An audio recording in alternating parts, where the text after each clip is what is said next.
Assalamu alaikum and welcome to lecture number 23. In this lecture, we will continue the previous topic, that is filters described by the differential or difference equation, and the major part of this lecture will consist of the Fourier series. So let's consider some of the examples of low pass and high pass filter using the FIR.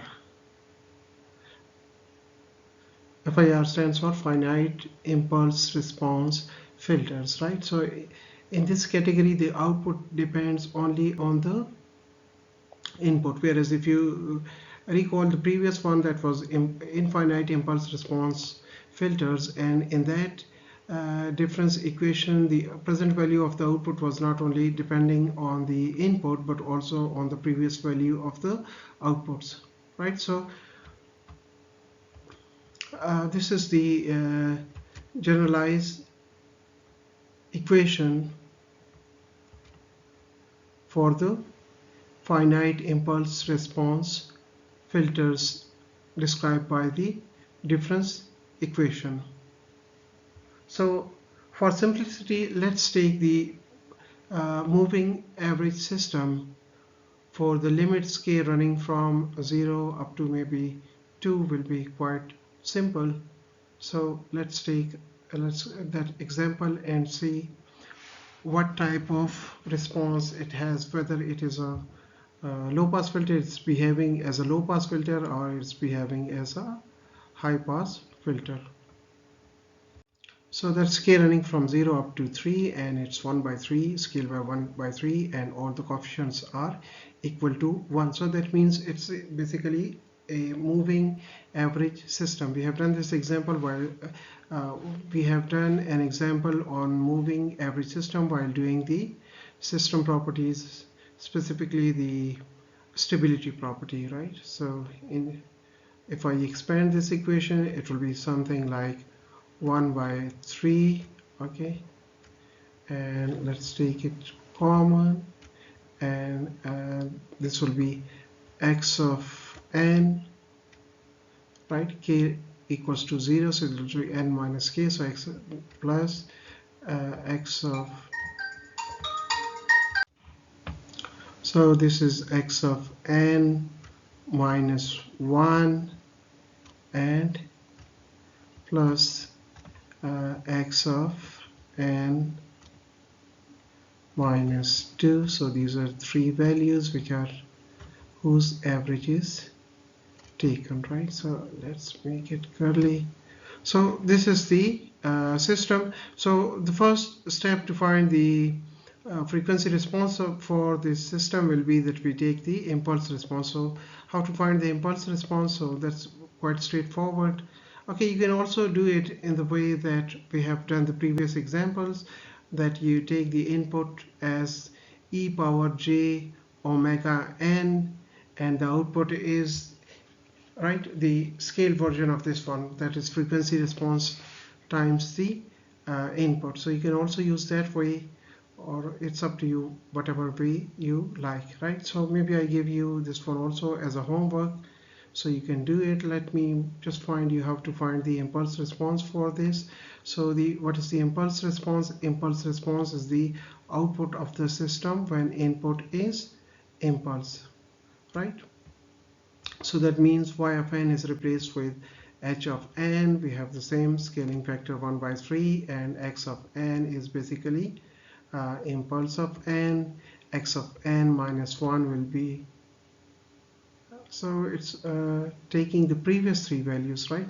So maybe we say, okay, let k running from minus 2 to 0. Maybe that will be, or maybe we take, anyway, that's fine. Let's take this one, okay? So that will be, let me rewrite these values. This is the impulse response, so I leave it to you as a homework. It's up to you whether you use the summation formula to find the frequency response, or you can also use the equation that if x of n, we say, okay, if this is the complex exponential, then the output is scale time of this. For example, this is equal to j omega n. Okay, so you replace different values here. Okay, so y of n, you understand, will be equal to response time. So if this is the input, then output is something like h of j omega times the input. So using this relationship, you can find the frequency response for this filter, or you can use the summation form of the impulses, the formula that is used to convert the uh, impulse response into the frequency response. So I leave it to you. It's up to you, whatever way you like. Okay. So this is another example of the filter using FIR. So you can clearly notice that there's no previous value of the output involved here. So you can find the impulse response, and from the impulse response you can find the frequency response. You understand the formula, and you can also go through using the by giving this replacing the input signal by the complex exponential signal. And you understand, for the complex exponential signal, the LTI systems will have the same or similar the scaled version of the input, that is the complex exponential signals are eigen functions of the LTI system. So I hope you can do it, or maybe you can find the frequency, you can find the impulse response, right? And based on that you can find the using the impulse response you can find, or you can also go through the definition that for a complex exponential signal, the output is the complex scaling or factor times the input. So you can use either, right? And it will have the frequency response. For your convenience, it has been plotted here, so you will see when you move right from 0 towards pi, it will start increasing, and that's what the high frequency high pass filter does. Okay, you understand, in discrete time case, high frequencies are from 0 to pi, are from 0 to minus pi, and low frequencies are around 0, or they are in the vicinity of the, not from 0, right? That's mistake. High frequency signals are from when you start moving towards the pi, right? The frequencies start increasing, and at pi we have maximum frequency, or at minus pi we have maximum frequency. So those frequencies that are pi are around minus pi, they are the high frequencies, or you can generalize it and you can say those frequencies that are around the odd multiple of the pi, right? They are the high frequencies, whereas low frequencies are around 0 or multiple of 2 pi. So you can observe this by finding the frequency response, and you'll find that as you move towards the 2 pi, the response will start decreasing, and at 2 pi it will have the minimum response, and so on, right? Similar for the negative case, I mean for negative frequencies.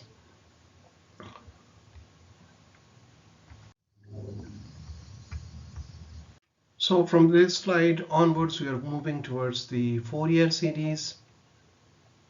So you understand there are two types of signals, that are periodic signal and aperiodic signal. For periodic signal, we use the Fourier series, whereas for the aperiodic signal, we'll use the Fourier transform.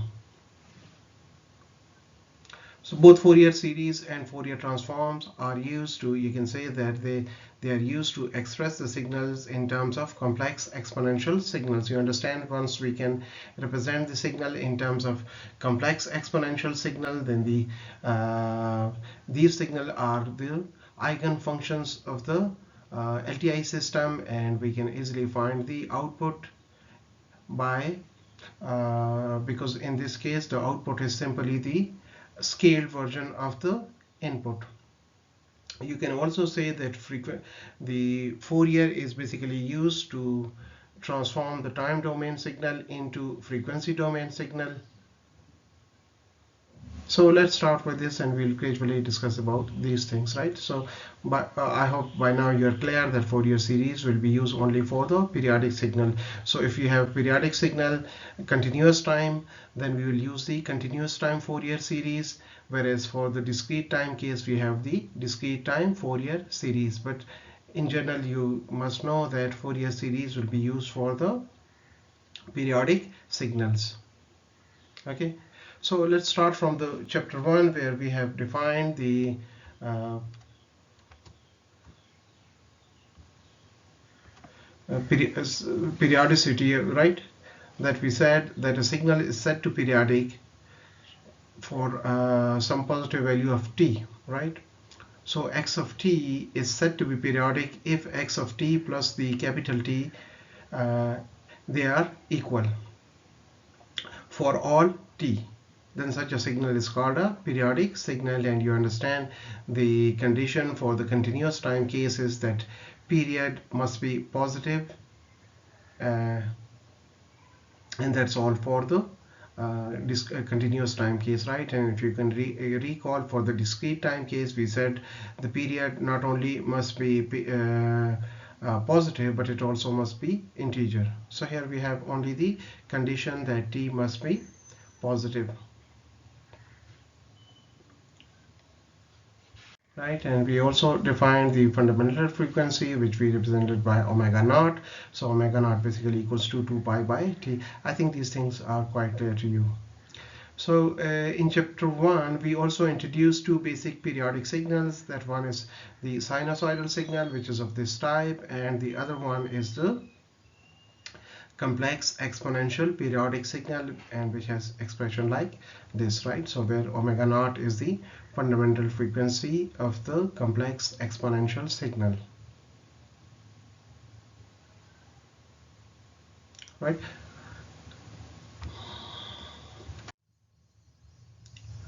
So the topic is linear combination of harmonically related complex exponentials, right? So associated with the signal x of t, which is equal to e power j omega naught t, is a set of harmonically complex exponentials. So that is phi of k t equals to e power j k 2 pi t, right? Where k equals to 0, plus minus 1, plus minus 2, and so on. So each of these signals has a fundamental frequency that is multiple of omega naught, right? So because if you put different values, you understand, if you put different values of k's, right? So for example, you put k equals to, for example, minus 3, so that is phi of minus 3 will be equal to basically e power minus j 3, right, into, maybe we call it omega naught, so straight away 3 pi omega naught into 3t, and so on, right?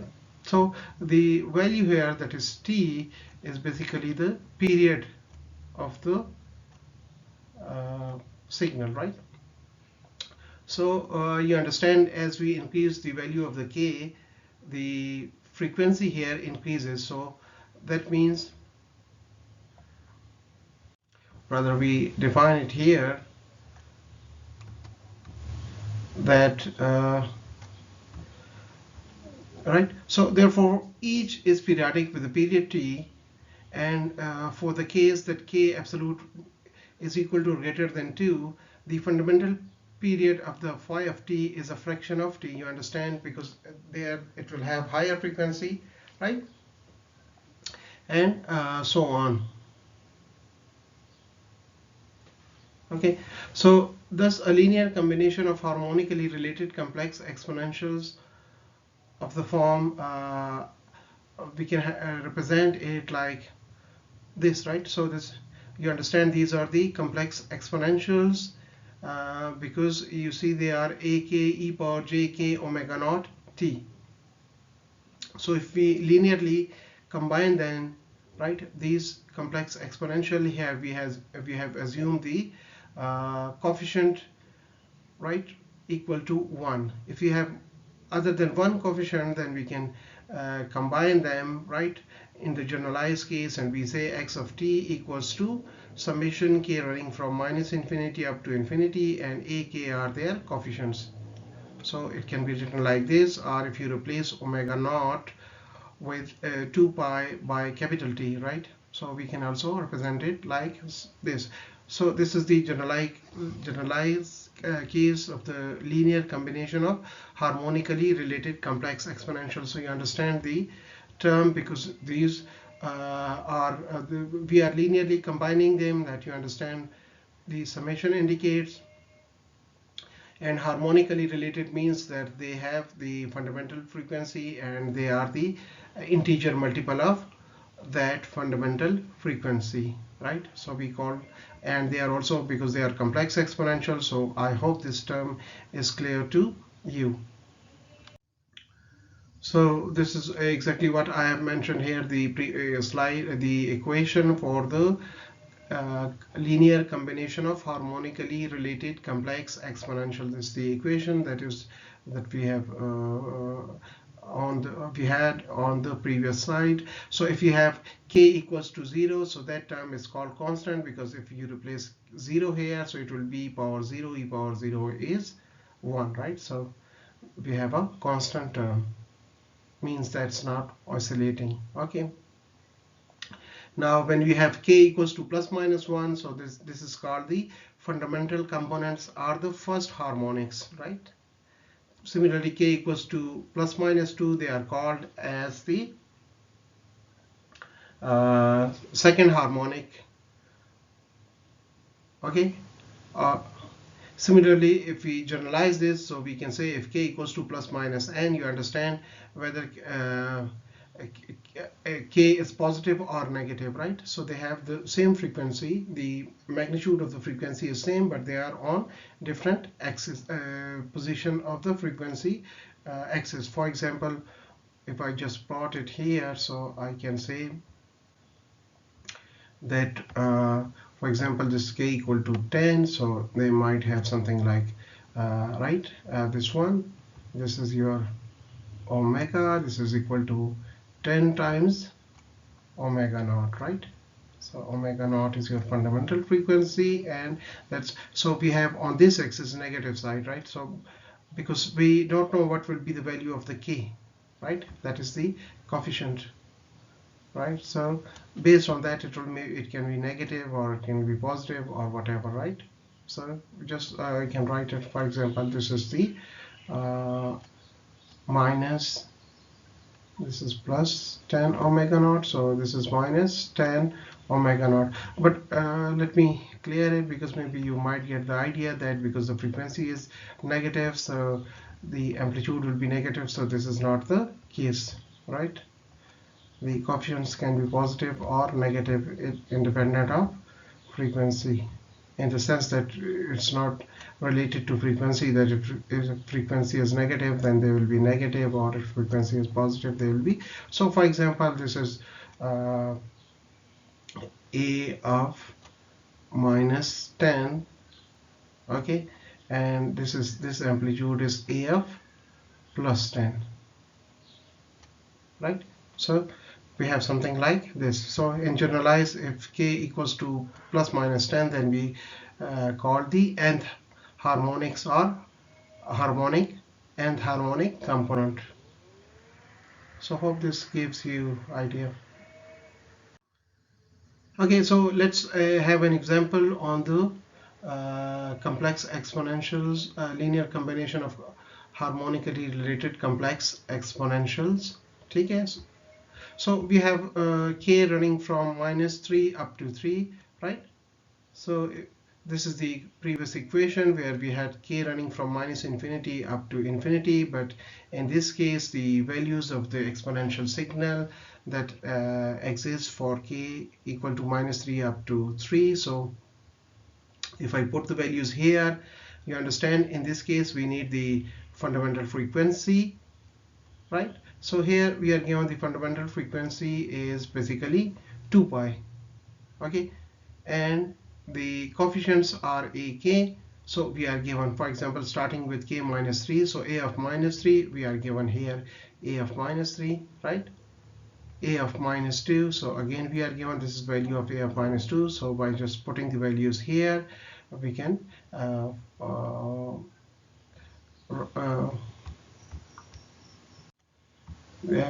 this expression, right? So we decide x of t. So when k equals to 0, at that point we have the coefficient called a naught. So we have a naught equal to 1. Similarly, 1 by 4 e power j 2 pi t, right? Because the coefficient value for a equals to minus 3 and a equals to plus 3, they are same, right? So similarly, which is mentioned here.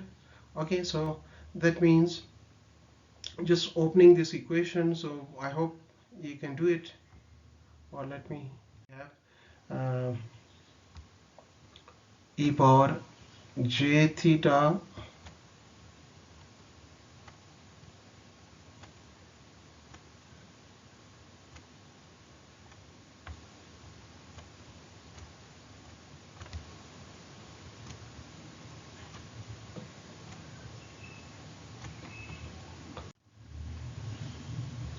so you understand that e power j theta plus e power minus j theta divided by 2 equals to cos of theta. So that means using this relation you can uh, find that this is basically again the cos term, and this is also the cos term, and uh, this one also the cos term, right? So you can say that this is basically 1 by 2, so bring 1 by 2 here, so it will be cos of 4 pi t, right? This is cos of, so hope you understand how you can uh, combine them, right? So if you know, if you are given the exponentials, right, and along with the coefficients, so you can sum them to find the signal. So this is the signal. Okay, so if you sum the signal, we can also see it graphically. So graphically you can see the first term with the coefficient of a is a constant value, right? So it has a constant amplitude of 1. Okay, then we have the second term, that's 1 by 2 cos of 2 pi t. So this is the cosine waveform, right? So because it's 1 by 2, so that means now the peak values will not be 1 and minus 1, they will be minus 1 by plus 1 by 2 and minus 1 by 2. So you understand, if I add the two, what will happen, it will just move it up, right? So you have done the operations on signals, right? So that was operations on signal on dependent variable, that you say, okay, we can add the two signal x1 of t plus x2 of t, right? So this is exactly same kind of thing. Okay, so when you add them, definitely it's 1 for all values. So for positive values it is 1 by 2, so it will move up, and now the positive value, the positive peak will jump from 1 by 2 to 3 by 2. Similarly, the negative value is here minus 1 by 2. So if I add 1 with, right, the signal, so that means the signal will jump up, and now 1 minus 1 by 2 will result into plus 1 by 2. So that means the positive peak, now it will have 1.5, and the negative will have plus 0.5, right? And previously you understand it was. So similarly, I hope you can construct the signal, okay? Because if you are given the exponentials and coefficients, right, so you can sum them to get the signal x of t. So I hope no need for further explanation.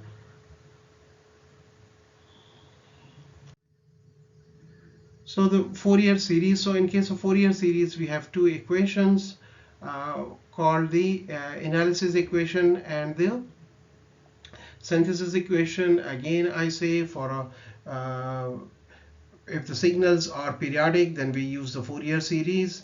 So the periodic signal can further be categorized into two types, that is the continuous time periodic periodic signals and discrete time periodic signals. So for the continuous time periodic signal, we use this analysis equation. Okay, and this is the synthesis. This is the analysis equation for the discrete time case. So you understand what we are doing here.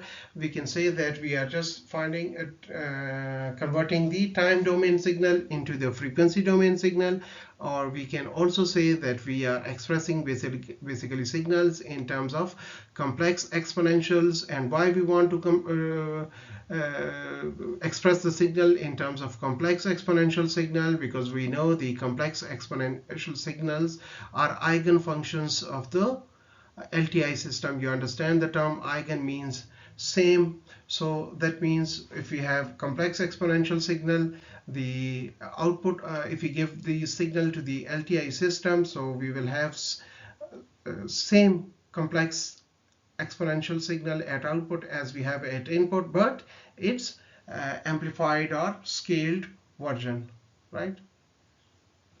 So that's why we want to express them in terms of complex exponential. You understand, if we represented the signals in terms of the scaled and shifted impulses, and if we can represent the signals in terms of scaled and shifted impulses, that means using convolution sum or convolution integral, we can find the output for the case of LTI system. Because in case of LTI system, we have impulse response convolved with the signal will result into output, right? So if this if the system is LTI, that is linear and time invariant, so we can use this convolution to find the output. So you understand, finding convolution is a tedious job. It requires a lot of computation, so you want to skip it. So how you can skip it?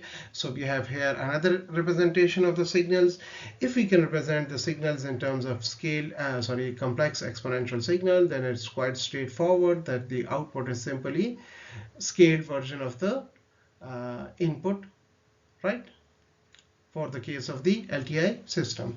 So here is how we can express or represent a signal using the complex exponential, right? So here A is called the coefficients, and the coefficients are normally complex, right? So how we can find or represent a signal in terms of complex exponential signal? You can say like this, or you can also say that you are just going to convert the time domain signal where the independent variable is t into a frequency domain signal where the independent variable will be frequency, right? So how we do it? That's quite straightforward, because we are dealing with the periodic signal, so we will have a Fourier series. So in case of Fourier series, the expression is that you scale it by a factor of 1 by period, and then you sum it integrate it over one period, right? So and multiply it by this. So that means x of t, whatever you use, x of t is definitely, it must be periodic, so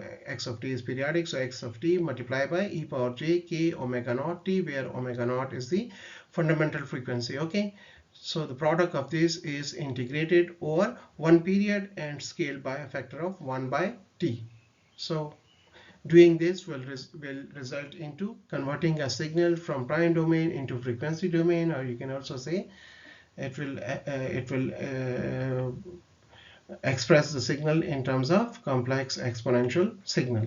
Okay, so this is for the continuous time case. For the discrete time case, we have similar things. You understand that here we are scaling it by 1 by t, which is continuous. So here we are again scaling it by 1 by n, and 1 by n is basically a discrete time, right? Similarly, we are integrating it over one period. So here we will be summing it over one period, right? And again, like here, we multiply the signal by e power j k omega naught t. So here we are multiplying the signal by e power j k omega naught n, where the capital omega naught n is basically frequency of the signal, of the discrete time signal, right? So this is how we find the Fourier coefficients. We also say finding coefficients, so you can say whatever you like, right? Similarly, we have the synthesis equation, which we also say that converting the frequency domain signal into time domain signal, or we can also say that we are just expressing the yes, okay, so we are taking the linear combination of harmonically related complex exponentials, right? So that is basically we are reconstructing the signal. Here we are synthesizing, analyzing the signal. So you can say that this equation is basically converting the signal into its constituent parts, right? Both for continuous and for discrete, right? What is analysis? Analysis is breakup of the signal into its constituent parts. So basically the resulting signal is made up of what frequencies or what signals. So that's what we call it analysis. Synthesis is that we have small parts and we combine them to get the signal or to reconstruct the signal. So we can say the previous example we have done here, it was about the analysis, synthesis, right? So we had some exponential signals, and we linearly combine them to get the time domain signal x of t in the previous example, right? So that is about the synthesis. So that's again about the synthesis. So I hope that's quite straightforward. Similarly, for the discrete time case, we have coefficients ak, and we have the complex exponential, discrete time complex exponential, and when we linearly combine them, so we get the resulting time domain signal. Okay, so I hope this gives you some idea. So let's do some numerical examples on the analysis, so you get the clear understanding what the analysis equation is basically doing. So for example, we have a square wave, you understand, right? So this is a square wave, right? So this high value and then low and then high and low. So you understand the high part and the low part is not same, right? It remains for more duration low than for the high. So this is not, we cannot say that this is okay.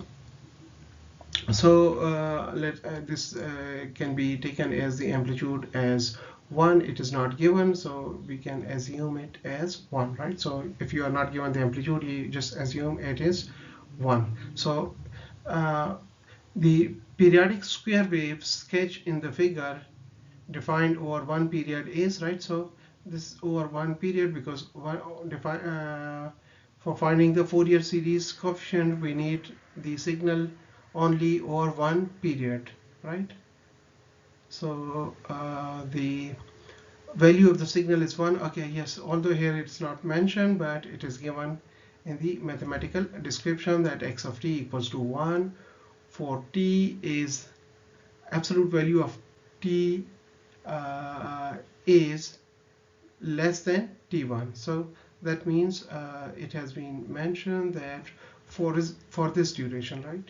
For this duration it is 1, and for the right. So we can take, okay, one more thing to find the Fourier series, right? Because we need the signal over one period, so you can take any duration, right? You can take it like here from minus t by 2, you understand, from minus t by 2 up to t by 2, it is one period.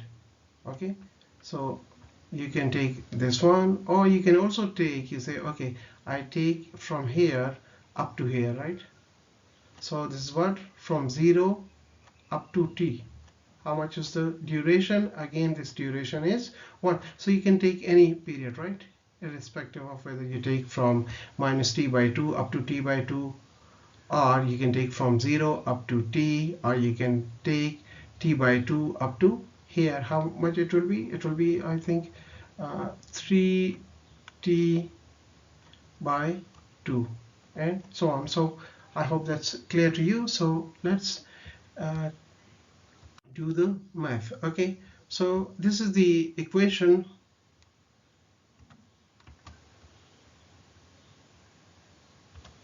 So this is the equation for the Fourier analysis equation, right? So to find the coefficients, right? And don't forget that the Fourier series coefficients, they are the complex. In general, they are complex, right? So this is equal to ak 1 by t integration over t 1 period x of t x of t e power minus j k omega naught t. I think I have forgot, or there's some problem that I couldn't. So it will be dt integration with respect to this. Okay. So to find the a naught, or the zeroth coefficient, right? We also say a constant term, or we can also say this is basically the mean value, right? The average value over one period, right? So what is the average value of this over one period, huh? Can you find?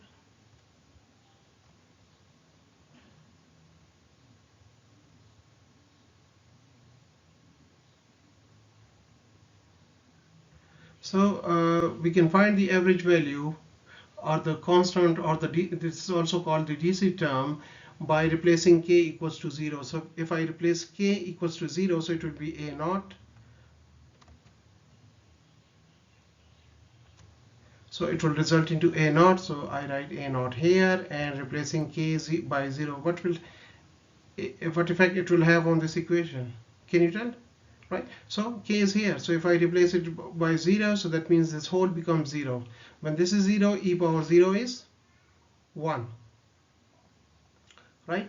So let me first write the interval for this one. Maybe it's a okay. So let's write, okay, this is ak, and ak equals to 1 by t.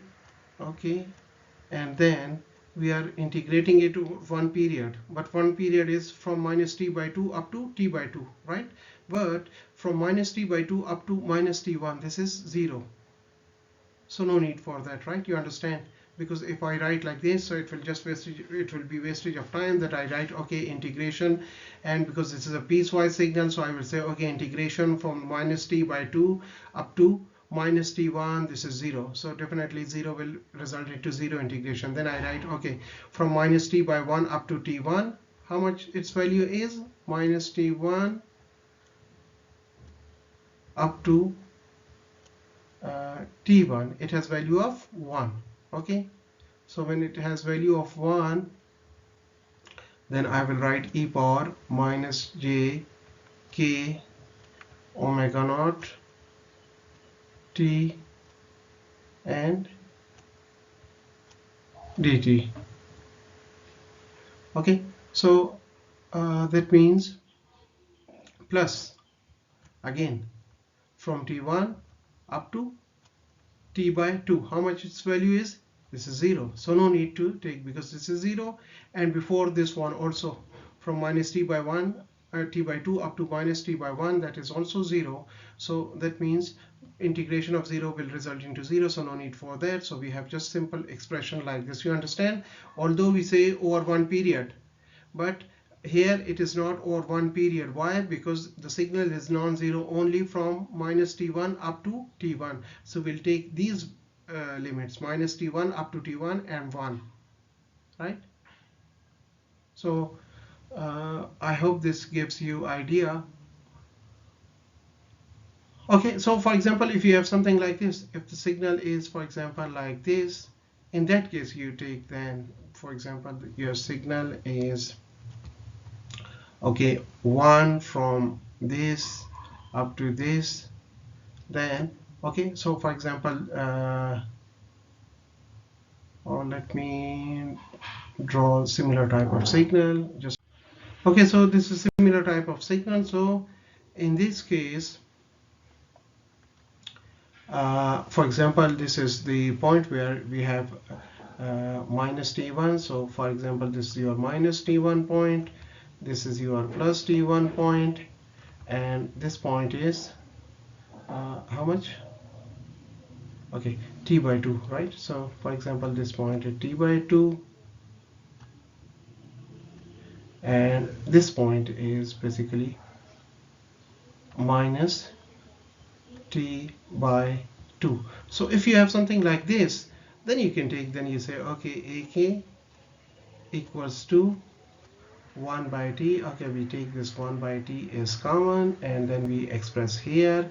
Then we say, okay, minus t by 2 up to minus t1, its value is, for example, minus 1, and here it has plus 1. So then you can say, okay, you take the derivative from minus t by 2 up to minus t1. So it has value of what? It has value of minus 1, and then you say e power j k omega naught t. I hope this gives you idea, right? Plus, then you say, now again you take the second interval, which is this one, right? So first you discuss this thing, now you're talking about this one. Then you say here that minus t by 1 up to t by 1, it has value of 1, and e power, right? You have to mention d by t here. Then you say, okay, this is e power minus j k omega naught t dt. Okay, and then again you have plus, then you take this part, right? So because the signal, okay, so this will be again, so I hope you understand.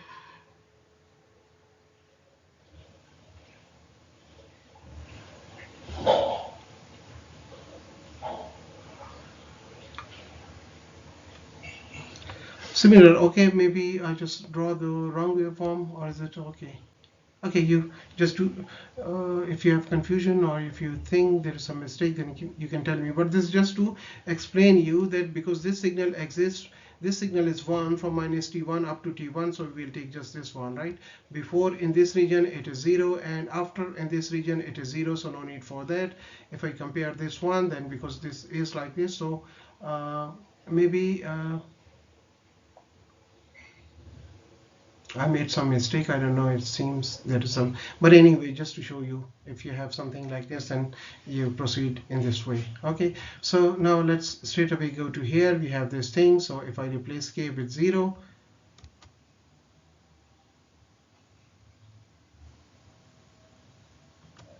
so if I replace k with 0, so it will be 1. 1 multiplied by 1 will result into 1, and integration of 1 will be t. Now t has limits from t1 up to minus t1, so t1 minus minus t1 will become t1 plus t1, so it will be, this is the constant or the DC term value, right? So similarly you can move for the uh, second part, and in second part we say again, I'm missing here the uh, derivative d by d into dt. Okay, so again we have for the k not equal to 0, right? So because x of t equals to 1, as we have done on the previous slide, so integration of this, okay, this is exponential signals. If I integrate it with respect to time, that means I need to divide it by this, so right, minus and this, okay, and also the scaling factor. So what is the scaling factor? It is, okay, it's mentioned already here, okay, because 1 of t, it will be e power minus jk omega naught, and they have already multiplied, we have already multiplied t here, so this one and that again, right? So you just put the value of this right, minus t1 and minus t1, so it will result into this thing, right? Because it will give you the negative value, and we have already negative here, so that become positive. So you have e power j k omega naught t1 minus e power j k omega naught t1, and if I take this out, then I am left with j. So if I multiply by 2 here and divide by 2 here, so I will have 2j. So you understand, this is the expression for the sine. Okay, so that means we have this, okay, So 2 into sine of k omega naught t1 upon k omega naught capital T. You understand this is the fraction of the t, right? So t1 by this. Okay, so that means you understand this relationship that omega naught into capital T equals to 2 pi, right? You know that omega naught times the capital T equals to 2 pi, right? So we replace here omega naught t with 2 pi, right? So again here we have 2, so 2 cancels with 2, so you have sine k omega naught t1 over k pi. Okay, and remember that this expression is valid when k is not equal to 0, right? So we have the, okay, so sine of k pi by 2, right? So that means if, so if we take t1 is the on period, right? So if we say, okay, this is basically 1/4, right? That is t by 4. Okay, so that means, because in the equation we have k naught t1, so if I multiply omega naught here, so it will be, right, multiply by omega naught. So you understand omega naught times t equals to 2 pi, so that means equal to 2 pi divided by 4. Okay, so that means this is equal to pi by 2, yani that means omega naught times t1 equals to pi by 2. So omega naught t1 is pi by 2, so I replace it here, so I get k pi by 2 or pi k by 2, and this is divided by this is the factor, right?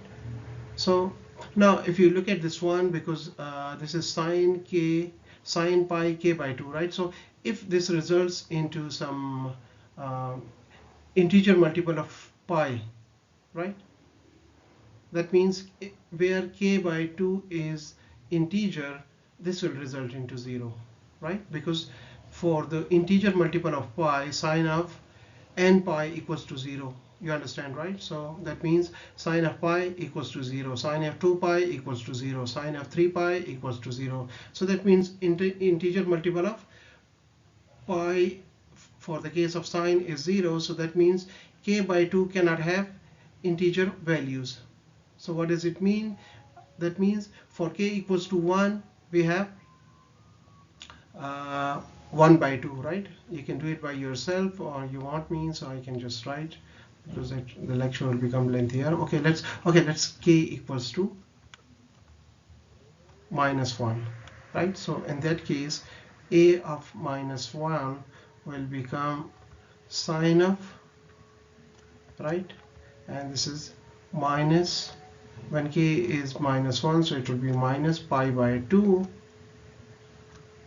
right, and divided by minus pi, right? So sine of pi equals to, sine of pi by 2 equals to 1, so sine of minus pi by 2 equals to -1. I hope this clear to you, right?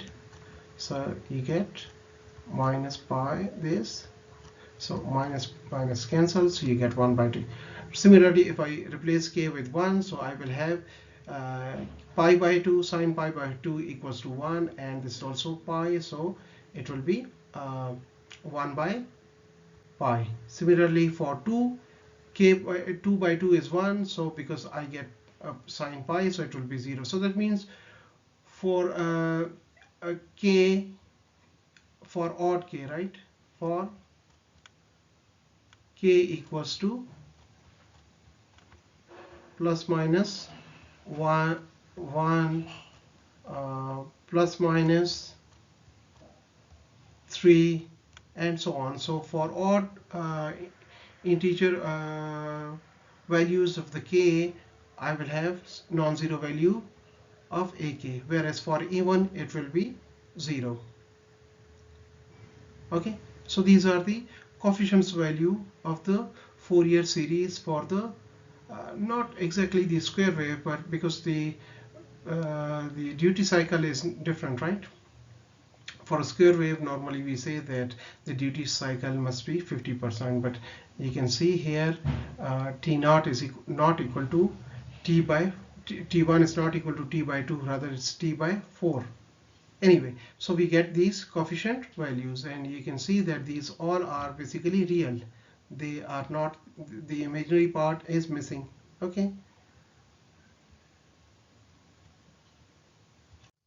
So we can plot these values, and I hope you can go through this one, because here we have selected different values of the T1, the ratio of the T1 and capital T1. You understand the period for which its value is 1. Okay, so this is for this one, and with that we end the lecture for today, and we see you in the next lecture. Okay, so you must go through the waveforms I have shown to you, where I have plotted the magnitude, the spectrum for the square wave, the so-called square wave. So all of you should go through it.